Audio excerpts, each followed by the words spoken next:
होणारच नाही बाया. देवेंद्र फडणवीस काय म्हणाले की 30 जून 2026 पर्यंत आम्ही शिष्टमंडळासोबत तारीख ठेवली आहे, त्या तारखेपर्यंत आम्ही सरसकट कर्जमाफी करू.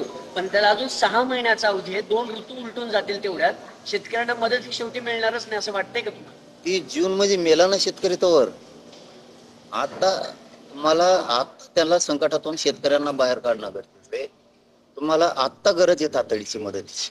म्हणजे एखाद्या पेशंटला आता हॉस्पिटलला नेऊन इंजेक्शन देण्याची गरज आहे. तुम्ही म्हणताय त्याला 6 महिन्यानं नेऊ, ते जगणारच नाहीये. ही सरकारनं चालवलेली शेतकऱ्यांची 100% फसवणूक आहे आणि याचे परिणाम सरकारला भोगावे लागणार आहेत. मराठवाड्यामध्ये जास्त नुकसान झालं होतं. दिवाळी आधी मदत देतो म्हणली होती. शेतकऱ्याची दिवाळी काळी झाली का? काय मुख्यमंत्र्यावर विश्वास ठेवायचा का नाही? आता काय ठेवायचं? आता काय विश्वास ठेवायचा? विश्वास ठेवायला की केलं काय? काय केलं? 4-4 आणि 3-3 हजार रुपये शेतकऱ्यांच्या खात्यावर पडायले.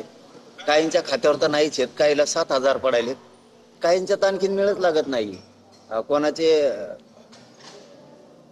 खाते खराब म्हणून सांगतात, ब्लॉक म्हणून सांगतात. ही सरकारची सिस्टम जाणून बुजून आहे. तुम्ही 5-7 लाख 2-2 लाखाचं नुकसान झालंय, तिथं 6-7 हजार रुपये द्यायला तुम्ही. त्याचं जे पीक होतं त्याच्यातलं सडलेलं पीक काढणीलाच 10-10 हजार रुपये, 15-15 हजार रुपये शेतकऱ्यांचे गेले. ही रिअल परिस्थिती. आणि तुम्ही जर त्याच्या भावनेशी खेळणार असाल तर शेतकरी तुम्हाला सोडत नाही. अरे जून म्हणजे काय? जून कुठे आहे? तर अहो किती साधं उदाहरण आहे ना. एखादा पेशंट आता खूप आजारी आहे, त्याला आता दवाखान्यात न्यायचं आहे, तुम्ही म्हणता त्याला 6 महिन्यांनी होतो मरल ना ते.